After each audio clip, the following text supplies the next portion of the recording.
Hello, everyone, and welcome to Birchal's Q&A investor webinar today.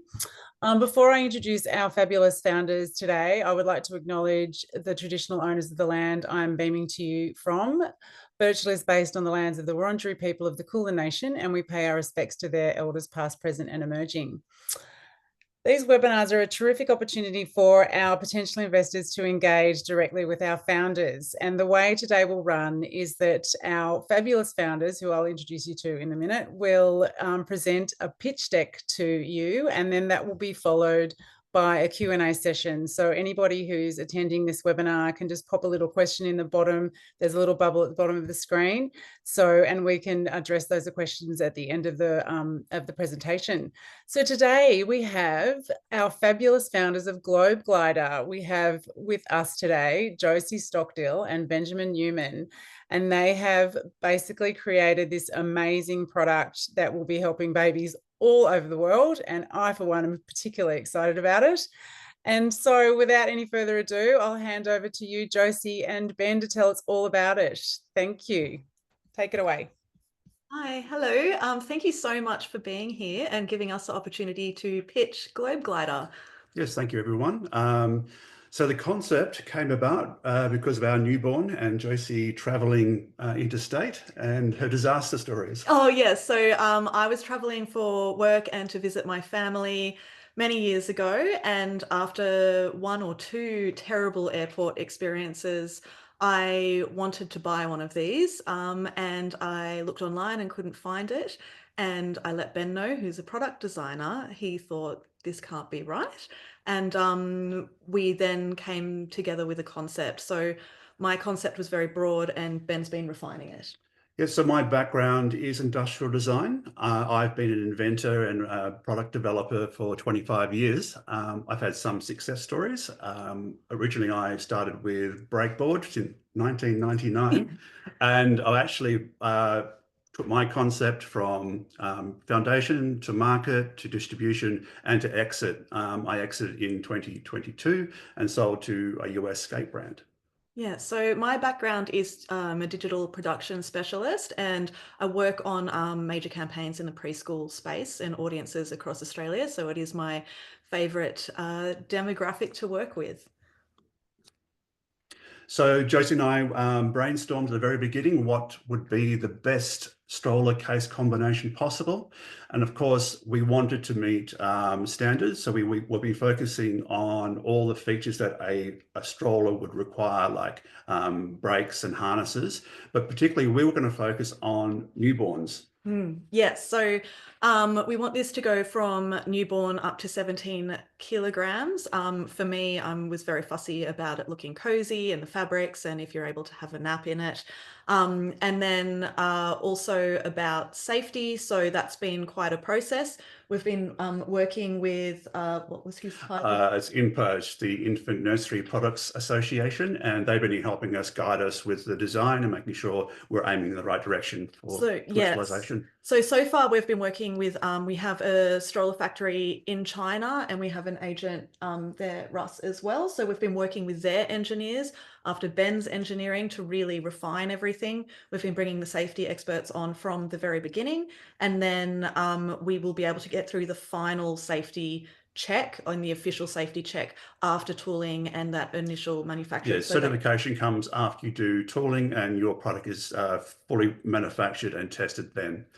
A bit more about the product. Of course, the seat just folds in the top section of the case, and the lower section, basically where the chrome line is all storage. So it's 21 litres, you can store your goods. The case itself is going to be around the 6 kilo mark, so you can actually fill it up to 10 kilos on some airlines. Yes, and then we'll have an optional sun hood that slides into the back in the lid too, so that won't take up any storage. You can still fold it in and then take it out if you want that sun hood and you're taking it outside of the airport.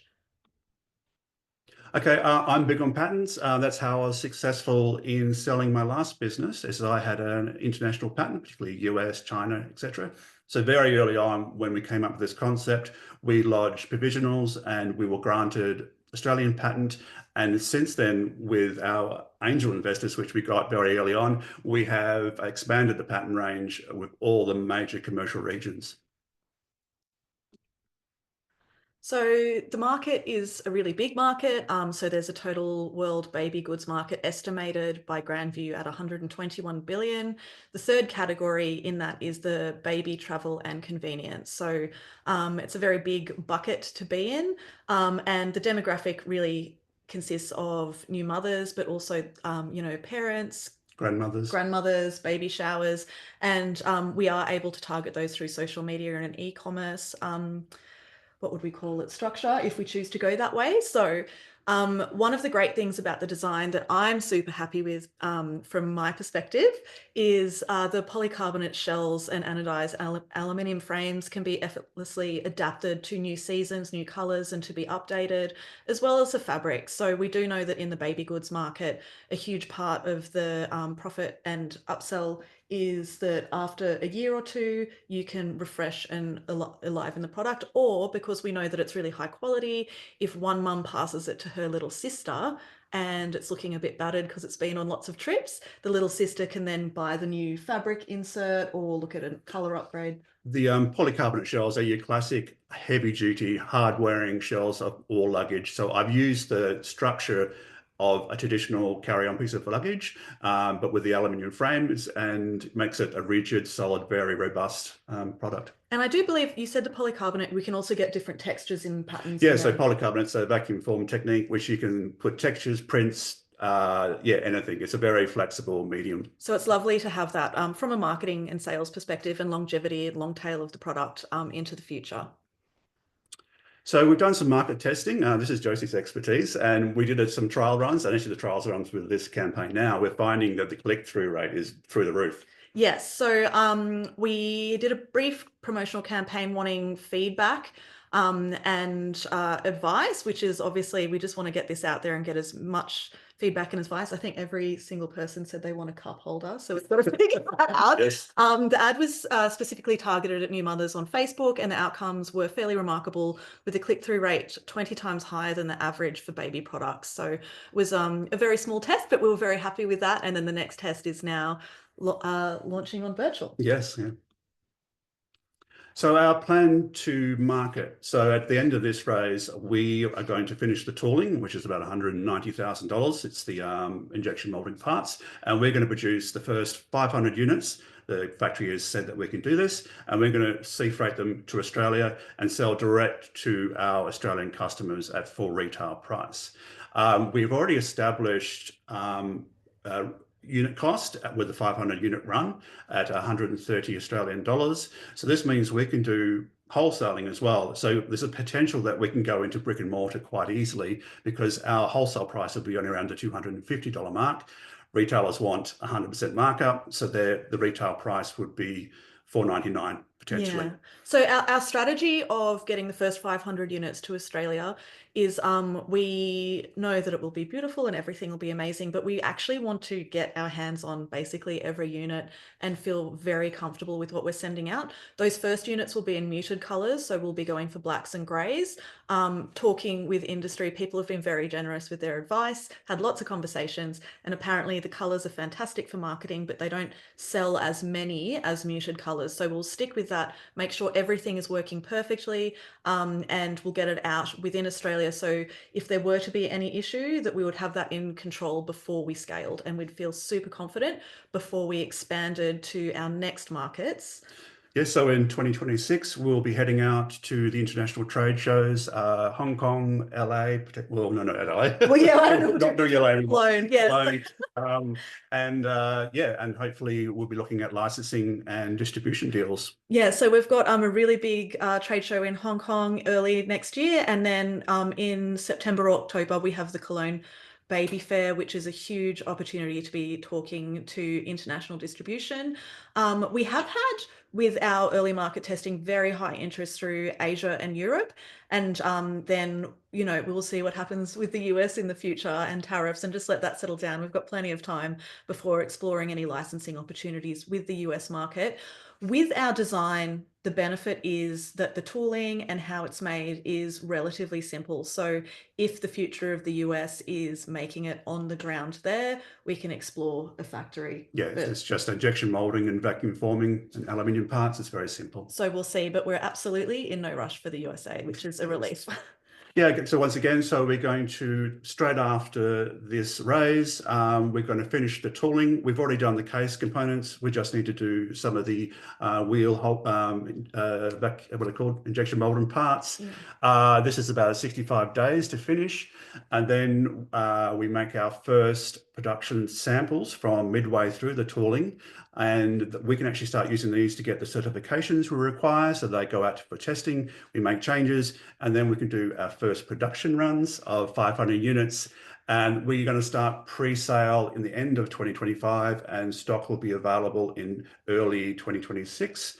And then we're going to start looking at international distribution in mid 2026, going to the first trade shows. And we do before the trade shows with our production samples, if they're at a state that we're really happy with before the production run, or alternatively after the production run. We have a large Australian distributor and an large American distributor interested in seeing those production samples, and we've already started those conversations, which have been very positive. So we'll see where those go. Right, thank you for listening to us ramble on. Yeah, thank you for listening to our pitch, and we absolutely would love to hear your questions. Yeah. Thank you, Josie and Ben. That was terrific. It's such an amazing product, and I know as a mother myself who loves to travel, I really would have hoped that there was a product like that on the market back when I had babies. So, is there? Do you guys have an exit timeline? Are you going to build this up? What's the plan there? Well, as I've exited before, and it took many years for the first product, 5 years is our ideal, and sooner if possible. But we expect it will take that long to build enough brand recognition and value before we want to exit. Yeah, we want to make sure that we have really built the brand and peaked the product. So I feel what we've learned through Ben's experience with Breakboard and selling that is it was a small startup. It was many years, but it had extremely high reviews, high quality, and all of those things. So a part of that sale was actually buying the Breakboard brand. It was the brand, yeah. And as well as the product. So we really, and the patents. So we really want to have that as solid and happy with it, and that we feel like we've built it to the best place it can be. And then, yeah. And we are looking to exit to sell. Yeah. So is there any when you say you're expanding to markets overseas, what are the competitors overseas look like? Do you have any competitors in the US or Europe or Asia? There are a few ride-on cases. I do not believe that there are any for newborn babies. There are some seats that flip up on cases. There's some kind of stroller seats on the front of cases.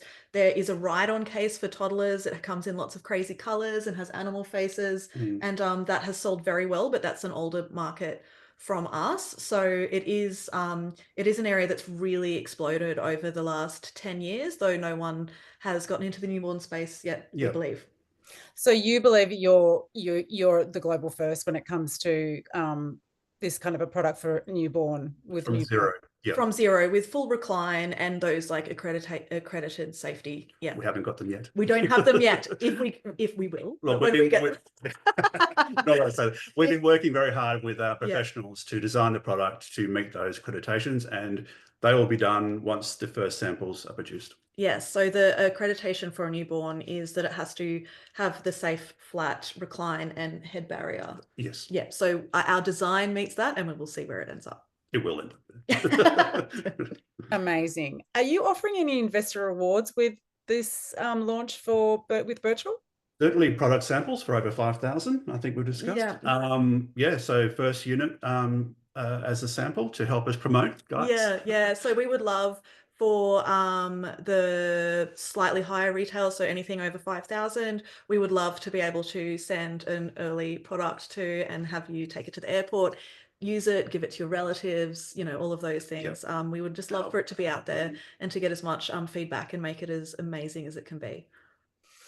So tell us a little bit more about that feedback that you got from the mothers, and the one that you added the coffee holder, maybe a wine bottle holder too. Yeah.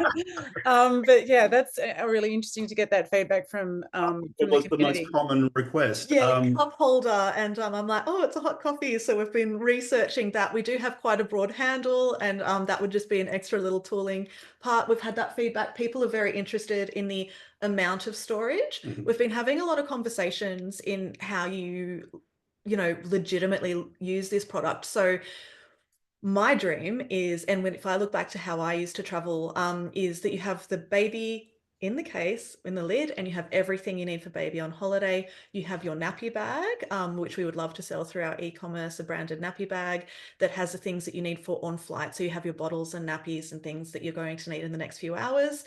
You pop your nappy bag under the seat in front of you. You take this right to your seat, shut it up, and pop it in the overhead compartment. So we've been talking through that, why it's good to have all of that storage. We've been talking about keeping it dry for spillage. Mums are also very concerned about tipping over because there's a lot of weight in the bag, and breaks. So we've been addressing all of those concerns very seriously. So would you look at like adding accessories to your line? Yes, definitely. There are a few accessories I really like. I can look back to one example of not being able to change my baby in a very busy airport. And they've got those gorgeous little fold out nappy change tables now. That's just like a piece of fabric. You can brand that, you can fold the nappies up in it, and it has a few like sample wipes in there, just so that can be like directly on you for emergencies. We would love the nappy bag. We've been talking with China and looking at some that have some gorgeous heated up, what are they called? Thermos little sections that you can put the bottle in. So you can ask the air hostess to heat that up and bring it to you, and it can stay in there until you're ready. So also considering matching luggage range. So your check-in luggage matching your baby stroller and your carry-on. Yeah, so expanding into the future, we would obviously stick with those super essentials, but we would love for there to be a check-on case that was branded and of the same quality and useful in some way for a journey with baby. Incredible. Now, you said that the fabrics can be, you're going to offer a replacement fabric package for people that want to replace their fabrics potentially if they want to resell or they want to hand it over to a family member. What about, can you throw it in the washing machine? Can you take it out? Is that a possibility? Yeah, the fabrics will be. Typical Corflute centres, they can all be washed. It'll be enveloped on, so you can take some fabric off. Yeah, the standards require the fabrics to be hand screwed on. They can't be pop off. That's part of the Australian standards. Okay, so yeah. It's not as simple as popping up and throwing in the wash. Have to be screwdrivered off. So I will say we do have, for the very seat beat, which has been handy for prams for me, we'll be enveloping the end of the seat, so you can actually pick it up and spray and do some washing and like cleaning of the fabric without removing the whole thing. And yes, obviously after a few years they do get to a stage where you would want to order a new one. Yep. Terrific. That sounds fantastic. So can you give us a little bit more of a timeline of when you get this tooling done and you get those first products into market? When are you hoping that to happen? I know is it? So 3 months for the tooling and the first samples. We're going to do pre-orders, we expect, before the end of the year. Look, ideally another 3 months before product is available. Whether we ship from China is another question. We can probably get them out sooner, but most likely they'll be sea freighted so a few more weeks to get to Australian shores. I would say for our first pre-orders as well, we'll be talking about this being a new product and those 500 units that are controlled within Australia.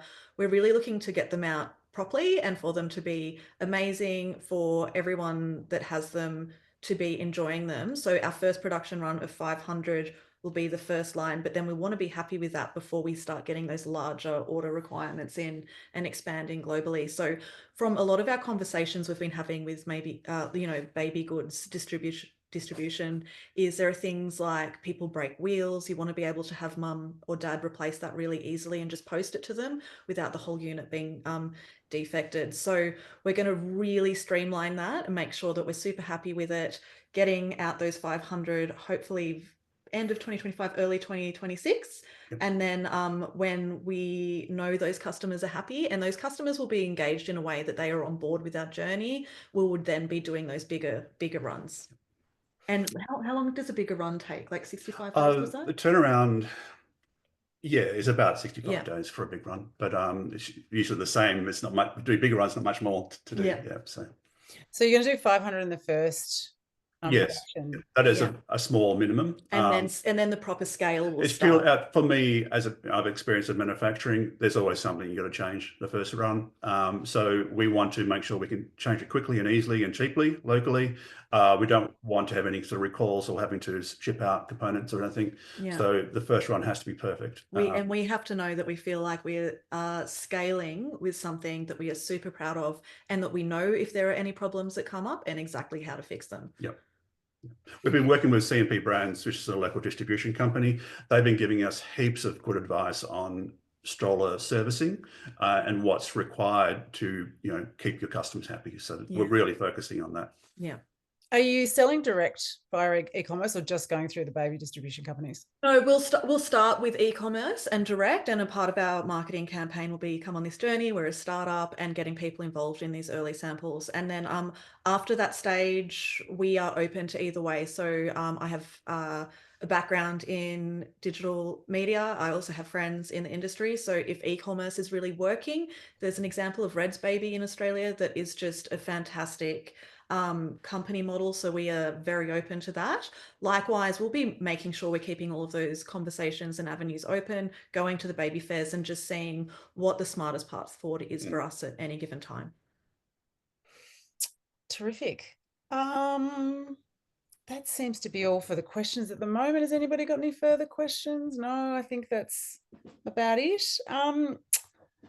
Good luck, guys. I think this product is incredible, and I think that it's something that we all need, all the mothers and the fathers in the world who love to travel. It's really going to be an exceptional addition to the baby product range that is available at the moment, and I wish you all the luck. So I just wanted to mention to all the listeners that are on the call at the moment that that when this offer goes live in a week, we will basically have the offer document, the valuation, share price, investors in the business, last 12 months of the financial statements, etc. will all be in that offer document, and that will be available when the campaign goes live. So get on board, everybody.